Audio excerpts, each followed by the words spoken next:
Bueno, egia esan, horrengo esan, irama esautu ninan zuen baserrin ze baserri puzkaka zuen, ze txukundaka zuen dana jarrita, Osea, nola dea, korta, nola esate zuen, korta bizkaitarrak janaztuiek, osea, ikullua. Ikullu salera dana aireztatua, eta... Oidek, aireztatua, makinakin, robotakin, bakarri jutezian behek esnek geistea, oso txukuna, Bueno, esan gure lema dio bezala, iztuetan esnetan bizigea, eta, bueno, esan... Nila bosgarren belaunaldia naizela. Bosgarrena? Iztuetan, bai. Ikuste esan dizuten bezala, baserri horrek ze solera dakan, ze ate, ze arku, ze arra, Bai.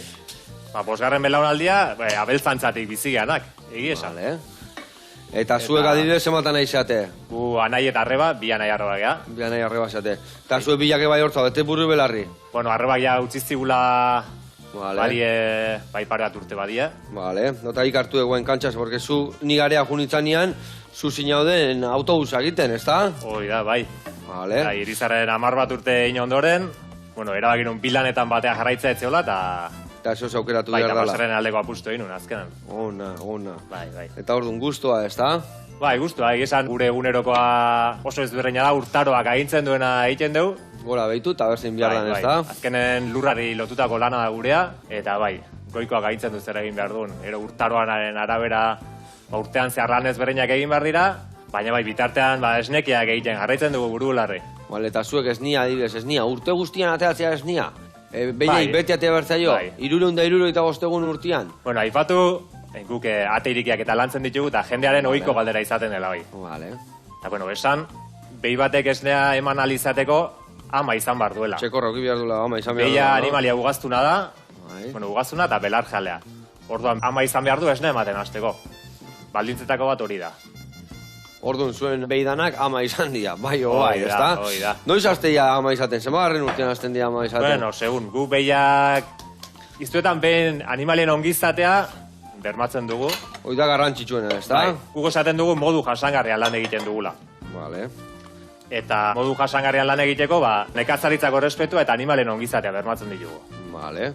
Zer berri izatea hori, o zer etzanin azkenengo urtetan hain ondo eta guain ikusi da gauza berriro hobeto egiten nahi dira. Horrezan, behia dela animalia belar jalea, orduan bere izatea errespetatu beharra dago. Azkenean pentsua eta eman zaio asko, eta azkenean belarra gan berdu ez, da? Pentsuarekin ere lagundu behar duzu, azkenean kontutan izan, ama izan berri dela behia eta indarra hartu beharra duela, nunbaitetik, energia.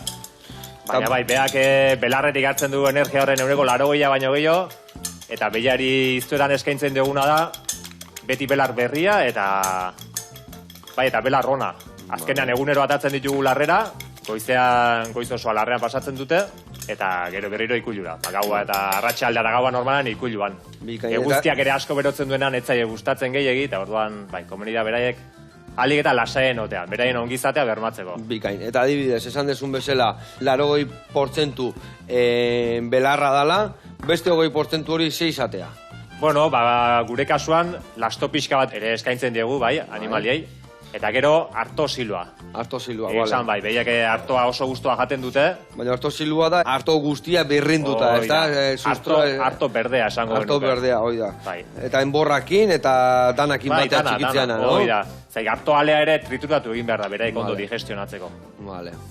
Bale, orzea hori no? Belarran barruan entxalada bariatua behar dure bai, ez da? Animalia belar jala izanik, bere lehen gaia belarra da. Belarra, gero belarra ondua ere gehitzen diogu, lasto pixkat eta ondoren silo belarra.